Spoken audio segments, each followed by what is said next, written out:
Kasi ang NBA at PBA, ay sa liga, may bias yan. Wala tayong magagawa doon. Kung anong pinili Tama? ng selection committee, kung anong pinili nila, yun na yun. And regarding to sa ibang mga player, katulad nila, ito, examplean ko, sa NBA 75, 76 sila lahat, di ba? Kasama, kasi may sumama pang isa, si Russell Westbrook. Well, sino ba ang mga kini-question dyan? Noong 1997, kini-question si Shaquille O'Neal, bakit kasama siya dyan?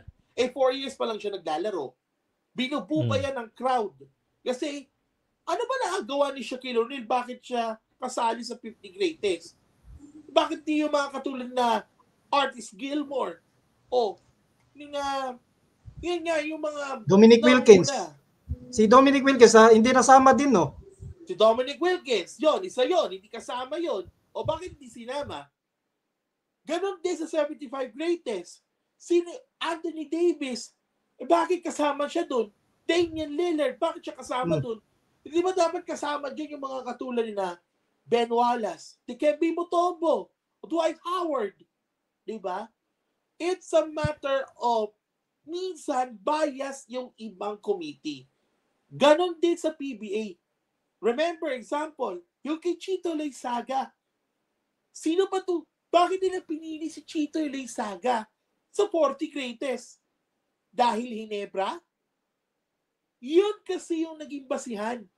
Nasa Hinebra ka eh.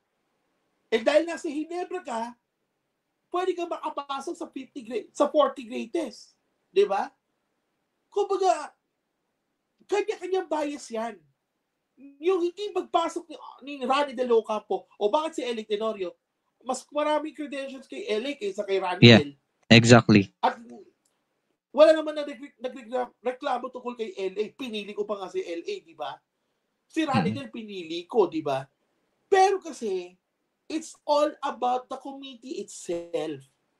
Kung ano pinili nila, yun na yun.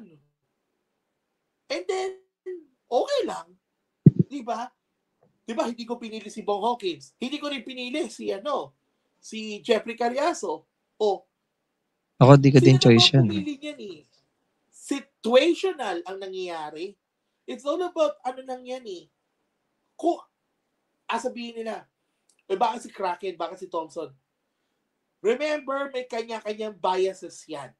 Kasama doon ang pagiging MVP, kasama doon ang pagiging champion. Now, yung mga katulad ng ibang player na hindi naman gaano nag-champion, pero nagbigay ng impact, binibigyan naman na nila ng recognition eh. It's just that sa PBA o sa NBA man yan, they have biases. And wala tayong control doon. Wala. Siguro, nangihinayang tayo kay Ronnie Del. Pero para sa akin, hindi eh. Okay lang eh. Kasi, with the 10 lineup itself, with the 10 newest people around there with Aceitono, Tuadles, Victorino, Villamin, si Danny Sigel, and then you have Scotty, and then Jeffrey Cariaso, si Junmar. Para sa akin, okay lang. Wala namang big deal eh.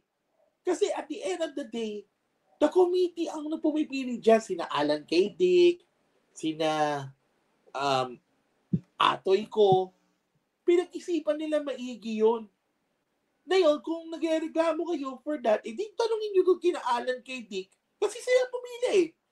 And wala tayo doon na siguro sa atin, malaki na i-contribute ni Ronnie Del. Naintindihan natin yun. Malaki din na i-contribute ni Dennis Espino, nila Jun Limpot. Pero, siguro iba talaga yung hinahanap talaga nila eh. That's Correct. why, wala akong kaso kung sino man napadpad dyan. Kasi sa NBA, ganun din. By bias din.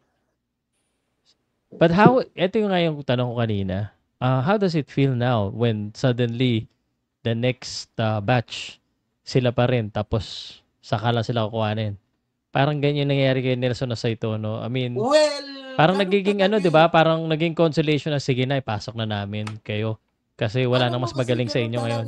Like, for example, sa NBA 75, si Dwight Howard dapat nandyan. Dapat nandyan si Dikembe. Dapat nandyan si Ben. O bakit napunta si Dennis Rodman sa 75 greatest? Remember, top rebounder for 7 straight years. And 2-time defensive player of the year si Dennis. O, ang laking bagay yun. Diba? It's just that talaga na, as I've said, it is bias. Wala tayong magagawa dun. Kung gusto nila lagyan nila ng Ginebra or whatsoever, that's their choice. Ngayon, kung hinahanap yung transparency, sa totoo lang, hindi naman nila sasabihin niya na may transparency. Pinag-isipan nila maigi yan. Wala tayong say dun. And, Correct. okay na ako. Ako dun sa 50 greatest, okay na ako dun sa 10 bago. Okay na ako.